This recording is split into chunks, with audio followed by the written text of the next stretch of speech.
ರಾಜ್ಯದಲ್ಲಿ ಜಾತಿ ಗಣತಿಯ ಸಮೀಕ್ಷೆ ಸಮಯ ವಿಸ್ತರಣೆಯಾಗುತ್ತಾ? ಕೊಟ್ಟಿರತಕ್ಕಂಥ ಕಡಿಮೆ ಅವಧಿಯಲ್ಲಿ ಇಡೀ ರಾಜ್ಯದ ಜನಗಳ ಜಾತಿ ಗಣತಿ ಮಾಡೋದು ಕಷ್ಟ ಆಗುತ್ತಾ ಅಂತ ಪ್ರಶ್ನೆ ಇತ್ತು.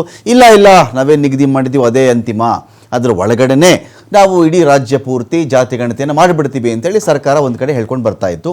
ಆದರೆ ಇದೀಗ ಮೈಸೂರಲ್ಲಿ ಮುಖ್ಯಮಂತ್ರಿ ಸಿದ್ದರಾಮಯ್ಯ ಅವರು ಒಂದು ಸುಳಿವನ್ನು ಕೊಡ್ತಾ ಇದ್ದಾರೆ. ರಾಜ್ಯದಲ್ಲಿ ಜಾತಿ ಗಣತಿ ಸಮೀಕ್ಷೆ ತೀವ್ರ ಪ್ರಗತಿಯಲ್ಲಿ ನಡೀತಾ ಇದೆ. ಅದು ತುಂಬ ಸ್ಪೀಡಾಗಿ ನಾವು ಜಾತಿ ಗಣತಿಯನ್ನು ಮಾಡ್ತಾ ಇದ್ದೀವಿ. ಇದುವರೆಗೂ 3.5 ಕೋಟಿ ಜನರ ಗಣತಿ ನಡೆದು ಹೋಗಿದೆ. 3.5 ಕೋಟಿ ಜನ ನಮ್ಮ ಸಮೀಕ್ಷೆಗೆ ಒಳಪಟ್ಟಾಗಿದೆ. ಇನ್ನು ಸ್ವಲ್ಪ ಬಾಕಿ ಇದೆ. ಇಲ್ಲಿ ಸಮೀಕ್ಷೆಗೆ ಇನ್ನೂ ಒಂದು 3-4 ದಿನಗಳು ಬಾಕಿ ಇದೆ. ಅಷ್ಟರ ಒಳಗಾಗಿ ರಾಜ್ಯದ 1.5 ಕೋಟಿ ಮನೆಯ ಗಣತಿ ಆಗೇ ಆಗುತ್ತೆ. ನಿಗದಿತ ಅವಧಿ ಒಳಗಡೆ ಗಣತಿ ಪೂರ್ಣಗೊಳ್ಳುವ ವಿಶ್ವಾಸ ನಮಗಿದೆ.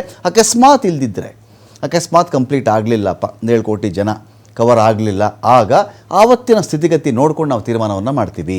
ಆರಂಭದ 3 ದಿನ ತಾಂತ್ರಿಕ ದೋಷದಿಂದ ಸ್ವಲ್ಪ ಸಮಸ್ಯೆ ಆಗಿದ್ದು ನಿಜ ಅಂತ ಹೇಳಿ ಸಿದ್ದರಾಮಯ್ಯ ಅವರು ಹೇಳಿಕೆ ಕೊಟ್ಟಿದ್ದಾರೆ.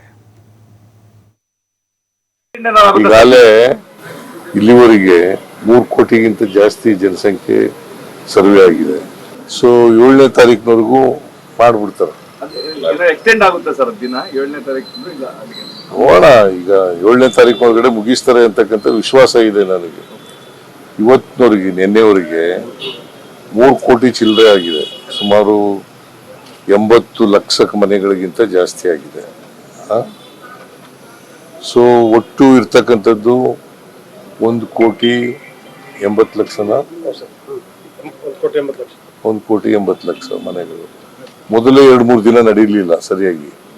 ಸೊ ನನ್ನ ಪ್ರಕಾರ ಇವತ್ತು 4ನೇ ತಾರೀಕಲ್ಲ, 4, 5, 3 ದಿನದಲ್ಲಿ ಮಾಡ್ತಾರೆ ಅಂತ ವಿಶ್ವಾಸ ಇದೆ. ಈಗಾಗಲೇ